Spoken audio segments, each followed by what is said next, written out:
It all began in a depot in Pennsylvania. Ural had sent the bike across America from Washington State to the East Coast in a crate, only for us to drive it straight back again a week later. We didn't know how to put the front wheel on, but we guessed successfully enough to drive it out. We planned our route as we went along, and set out from our first Ural dealership, Fedders Acura in Middletown, to drive due south. We've just driven from Middletown, New York State. It's taken us an hour and a half to get to here, Scranton. Thoughts on Scranton? Scranton, in a word, cloudy. Here you go, you can pay right at the register at the front, okay? Thanks, thank you. You're welcome. Here we are in Pennsylvania, looking like a pair of tools. And so we drove south on Route 11, through Pennsylvania, to meet Brian and Bob at Susquehanna Motors in a town called Red Lion. Here they gave the bike its first service. They couldn't believe the stupidity of the task ahead of us. Ed's head is like a ball. It's got a head shaped like a melon. Very tired. It's been a very long day. But if we make it to Gettysburg alive.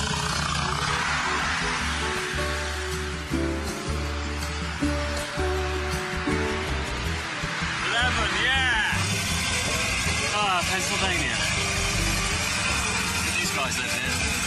I don't. Exhaustion was taking its toll, and that's when we saw the Lincoln statue talking to the statue of a man in comfortable 80s clothing. Day two, so we're heading to the bottom of West Virginia today. To get to Kentucky. Oh, really? What are you doing? We're driving to San Francisco. We're in the middle of a road trip. Yeah, we're just traveling across the country. So you guys biking across the country? Yeah. That's awesome. That's great. Yeah, so this is day two.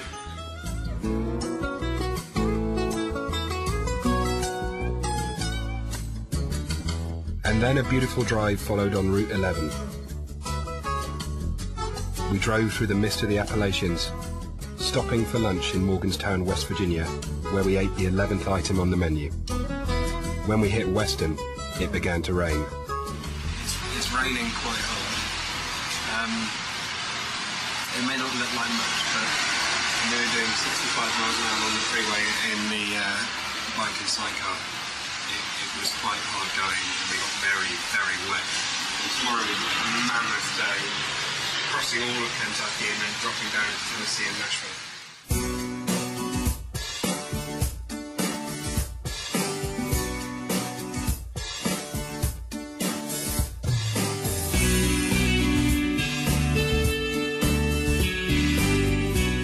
I was the passenger. I rode and I rode. And that morning, just after Mike had described the empty, windy roads of the national park as being like a racetrack, we came off the road. Not that fast, but fast enough for me to get angry with Mike and for him to unplug our intercom for 50 miles. He had to take a break. Your ears in the grass, give it a lie down. Dead to the world.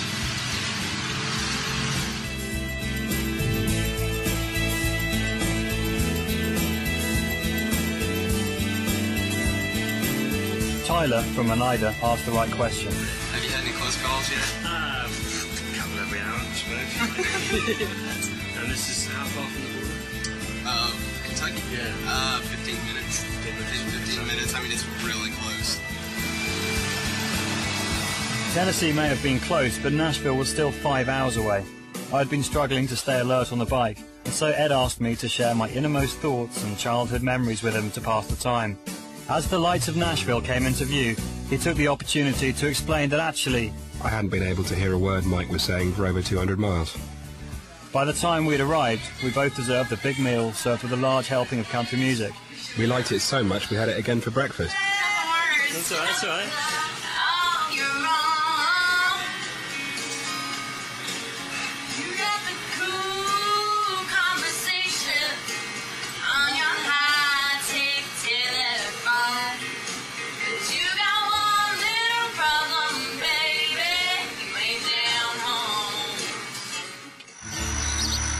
We resisted the lure of Graceland, but not the Memphis Zoo. The birds, like the number 11, called to us.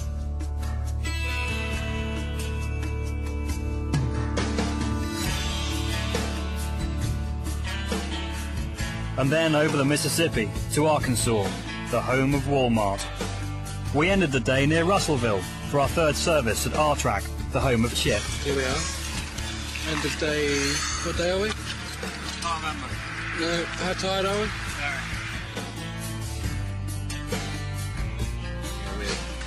We're learning a lot about the Ural as we go, because we hadn't seen the bike until we unpacked it. I admire your, I'm not sure what the word is. Well, just the, you know, it's, I mean, I don't think it's... Youthful exuberance. Yeah, there it is. Yeah, that's the word. This is not a motorcycle, period. I mean, you know, when riding a motorcycle, you can get yourself, it just steers Differently, yeah.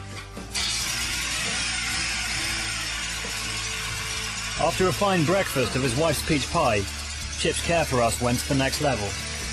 Well, if it wouldn't bother you, I'd like to just say a little prayer. Yeah, absolutely. Absolutely. Father, I thank you for bringing these fine young men into my life for this weekend, and really enjoyed it. And I pray your blessing on this motorcycle and them as they travel across our country, and that they travel safely and in enjoyment. I ask this in the name of your Son, Jesus. Amen. On and on through the flat plains of Arkansas, past ricks, gun and corn, and past barns with cows, and past the temptation of a 13-pound burger at DJ's for only $3.89. Until we dined with old diners in an old diner, where we met Roger. Where did y'all come in? We started in New York. Oh, you started in New York? Yeah. Okay. Them people talk as funny as y'all do. There's a magazine in the United States that you really can't find at the newsstand, but it's more of a prescription only. You'll find it in the back of some magazines, but it's for people who like hacks, and that's the name of the magazine, Hacks. H-A-C-K apostrophe D. What are hacks? But them are sidecars. That's all it's for. This is for people who like sidecars. We used to go up there and hunt for grizzlies and all kind of stuff. It wasn't hard. They were there. There's all over the place.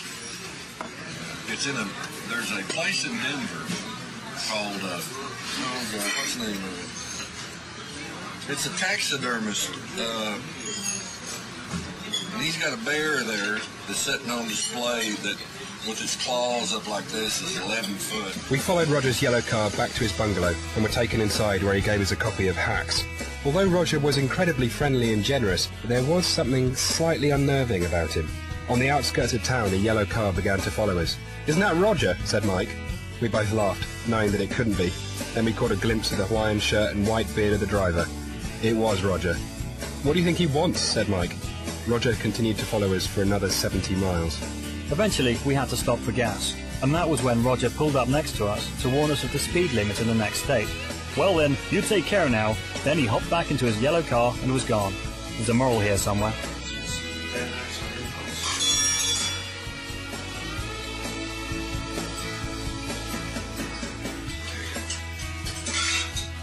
Don't visualise the dark person near you. Who's the dark person near you? It's you.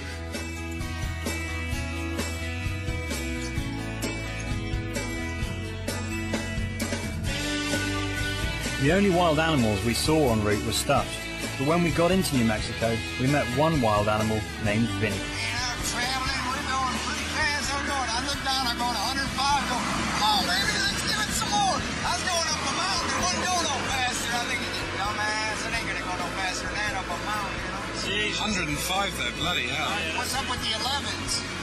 11 states, 11 days. Oh, is that it? Yeah, it is. Yeah, that'll work. Route 66 showed no signs of running out, and eventually we got to our final service at Ryder Valley Motorcycles in Albuquerque. Talking to the guys who build these rigs, who are dealers in San Francisco, and they were very keen for us to demonstrate how reliable bikes are. So they lent us this bike, who we call Katerina, to drive us for us to drive across coast to coast America. It's going really well, actually. She's running like a dream. So definitely improving that. Katerina was serviced perfectly that afternoon by two young mechanics, David Fisher and Garrett Iverson.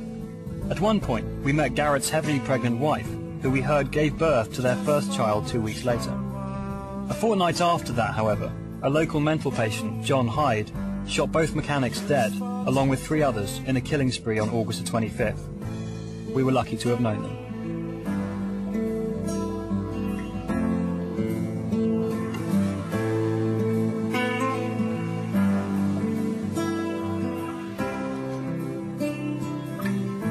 It's good to get like advice from you guys, basically. Yeah, truck drivers. I pick up chicken, frozen chicken. It's the same thing every week, but the days get different, you know, like the days get different. London? Yeah, London. Is that where y'all live? Yeah. Wow. And Mike, and what's your name? Ed. Ed, okay. My name's Ariel. Ariel. Oh, yeah. Oh, okay. Oh, right. Ariel, it's been a pleasure to meet you. Ariel, Mike? is it? Mike. Yeah. Nice to meet you. Ed? Nice to Oh, meet you. yeah, nice to meet you.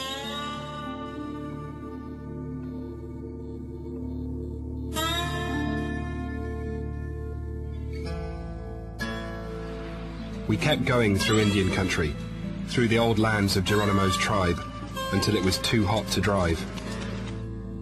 We waited in Flagstaff for 8 hours for the heat to subside, before rolling into Needles late that night.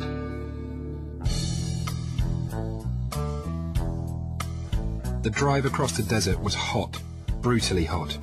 That day it reached 52 degrees, the hottest so far that year. Imagine driving into a hairdryer set on full for 6 hours. Then we hit Barstow and realised how far we'd come and how far away from home we were.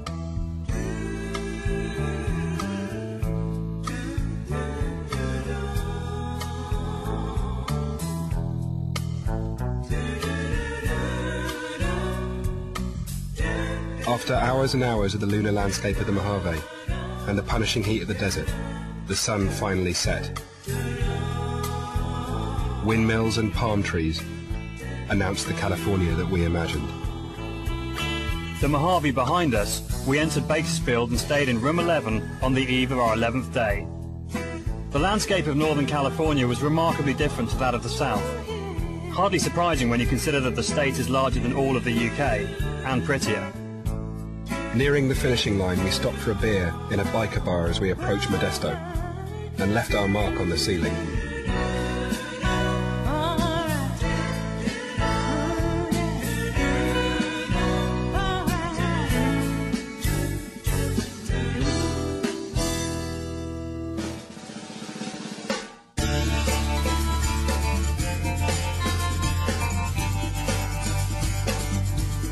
An hour away from our destination, Chuck, the Central Valley Ural dealer, rang to tell us that the local Ural drivers had come out in force to escort us on the final miles of the trip, and that we would be met by his wife, a local journalist, a barbecue, the team from Ural USA, and some well-earned beer.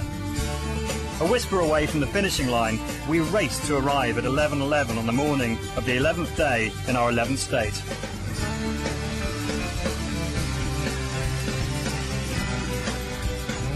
We nearly made it.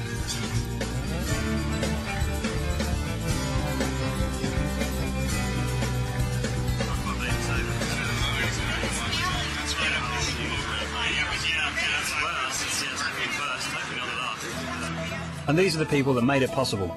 The team from Ural on the left, Ilya and Medina, Chuck on the far right and his wife in the middle, and me and Ed. And of course the lovely Katerina, the Ural Tourist 750, the bike that they said couldn't be driven across the United States.